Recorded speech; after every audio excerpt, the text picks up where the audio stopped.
آپ کو معلوم ہے کہ حضرت موسیٰ علیہ السلام کو جب تورات پر طلب کیا گیا تو کوہ طور پر تورات دینے کے لیے، تو پہلے 30 دن کے لیے بلایا تھا، پھر 10 دن کا اور اضافہ کر دیا گیا، 40 دن ہو گئے۔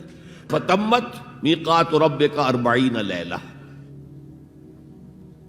اس اثنا میں پیچھے فتنے میں مبتلا ہو گئے بنی اسرائیل۔ سامری اس نے ایک ڈھونگ رچایا اور ایک بچڑا جو ہے وہ سونے چاندی کا بنایا ہوا بچڑا ڈھال کر کھڑا کر دیا۔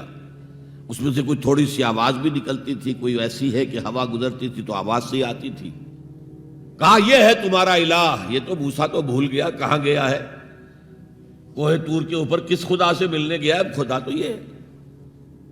اور بنی اسرائیل کے بہت سے لوگ اس فریب میں آ گئے اور بچڑے کی پوجا کرنے لگے۔ اب جب حضرت موسیٰ آئے، اور آپ کو معلوم ہے حضرت موسیٰ کا مزاج جلالی تھا، وہ پتھر کی تختیاں لے کر آئے تھے کہ جن پر کوہ طور پر اللہ تعالیٰ نے اپنے احکام 10 جو ہیں، دی 10 کمانڈمنٹس مشہور، وہ کندہ کر کے آپ کو دیے تھے، وہ ہاتھ میں لے کر آئے۔ یہاں معلوم ہوا یہ صورت پیش آ گئی ہے۔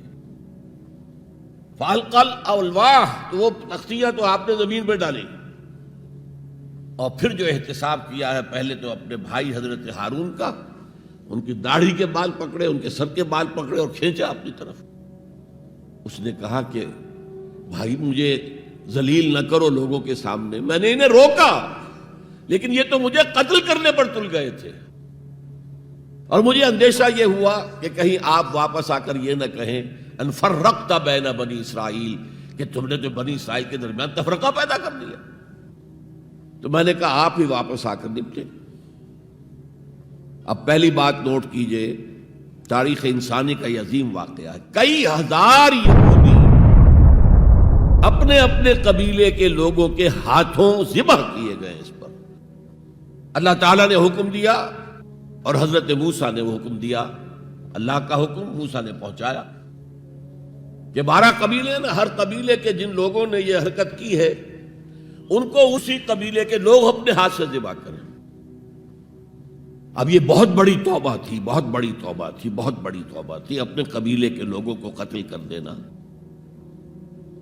پھر وہ 70 نمائندے لے کر تمام جو بڑے لوگ تھے کوہ طور پر حاضر ہوئے، اجتماعی طور پر اللہ سے عفو درگزر کی درخواست بھی کرنے کے لیے۔ وہاں اللہ نے زبردست زلزلہ بھیج دیا، محسوس ہوا اب سب ہلاک ہو جائیں گے۔ حضرت موسیٰ نے کہا پروردگار تو چاہتا تو مجھے اور اس قوم کو پہلے ہی ہلاک کر دیتا، تو ہمیں نکال کر لایا ہے آل فرعون کے پنجوں سے، تو نے ہمیں نجات دی ہے، تو پروردگار ہمارے لیے اپنی رحمت طے کر دے، لکھ دے، فاکتب لنا، ہمارے لیے طے کر دے، لکھ دے اپنی رحمت۔